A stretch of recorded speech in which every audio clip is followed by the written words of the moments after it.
नमस्कार बंधुरा new test cooking चैनेले आपनादेर सबाइके स्वागत। एखन प्राय शीतेर शेषेर दिके ताई शीत फुरानोर आगेई कोनो रकम चालेर गुঁড়ো छाड़ाई शुधुमात्र सुजी और मयदा दिए এই नरम तुलतुले मालपुआ पिठाटी बाड़ीते तैरी करे निन।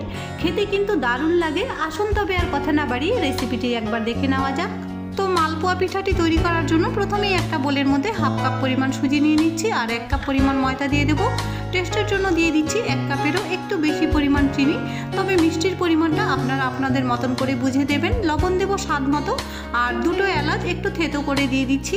চাইলে এখানে আপনারা গোটা মৌরিও দিতে পারেন, তবে মালপোয়া পিঠাতে এলাচের ফ্লেভারটাই বেশি ভালো লাগে। এবার সব শুকনো উপকরণগুলো হ্যান্ড উইক্সের সাহায্যে ভালো করে মিক্স করে নেব।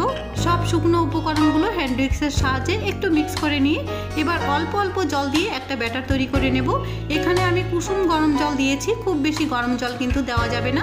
চাইলে এখানে আপনারা নরমাল জলও ব্যবহার করতে পারেন, তবে কুসুম গরম জল দেওয়ার কারণে পিঠাগুলো কিন্তু বেশ নরম তুলতুলে তৈরি হবে।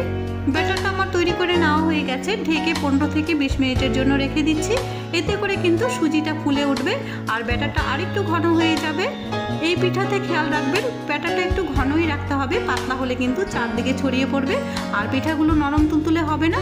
দেখুন ব্যাটারটা ঠিক এই পর্যায়ে রাখতে হবে। ভিডিওতে দেখে বুঝতেই পারছেন ব্যাটারটা একটু ঘনই রাখবেন, তাহলে পিঠাগুলো সুন্দর নরম তুলতুলে তৈরি হবে। 1 হাতা ব্যাটার আমি নিয়ে নিচ্ছি আর এদিকে একটা কড়াই বসিয়ে দিয়েছি। কড়াইটাকে ভালো করে গরম করে নিয়ে বেশ খানিকটা সাদা তেল গরম হতে দেব। চাইলে এখানে আপনারা সরষের তেলও ব্যবহার করতে পারেন। এবার তেলটা গরম হয়েছে কিনা চেক করার জন্য 1 ফোঁটা ব্যাটার আমি দিয়ে দিচ্ছি। ব্যাটারটা যদি নিচের দিকে ডুবে থাকে তাহলে বুঝবেন যে তেলটা আমাদের পিঠা তৈরির জন্য একদম পারফেক্ট গরম হয়নি, আর উপর দিকে উঠে আসলে বুঝতে হবে তেলটা আমাদের পারফেক্ট গরম হয়ে গেছে। এবার পিঠা তৈরির জন্য 1 হাতা ব্যাটার আমি ঠিক মাঝখানে দিয়ে দেব। ব্যাটারটা দেওয়ার সঙ্গে সঙ্গেই দেখুন পিঠাটা কিন্তু ফুলে উপর দিকে উঠে এসেছে। এবার ছাঁকনি দিয়ে অল্প অল্প তেল আমি পিঠার উপরে দিয়ে দেব। এতে করে পিঠার চারদিকটা বেশ ভালো করে ফুলে উঠবে। একটা সাইড যখন হয়ে গেছে পিঠাটা আমি উল্টে দিচ্ছি। এভাবে 3 থেকে 4 বার উল্টে পাল্টে গোল্ডেন ব্রাউন কালার আসা পর্যন্ত পিঠাটা আমি বেশ ভালো করে ভেজে নেব। তবে পিঠার কালারটা যদি আপনারা সাদা রাখতে চান তাহলে গ্যাসের আঁচটা একদম লো ফ্লেমে রেখে তারপরে ভেজে নেবেন। আমি গ্যাসের আঁচটা মিডিয়াম ফ্লেমে রেখে গোল্ডেন ব্রাউন কালার আসা পর্যন্ত বেশ ভালো করে ভেজে নিচ্ছি।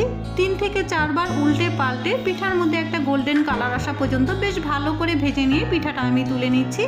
একইভাবে সবগুলো পিঠা আমি তৈরি করে নেব।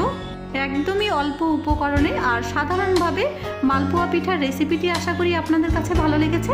ভালো লেগে থাকলে বন্ধু বান্ধব আত্মীয় স্বজন সবার সাথে শেয়ার করবেন আর ভিডিওতে একটা লাইক করতে ভুলবেন না প্লিজ।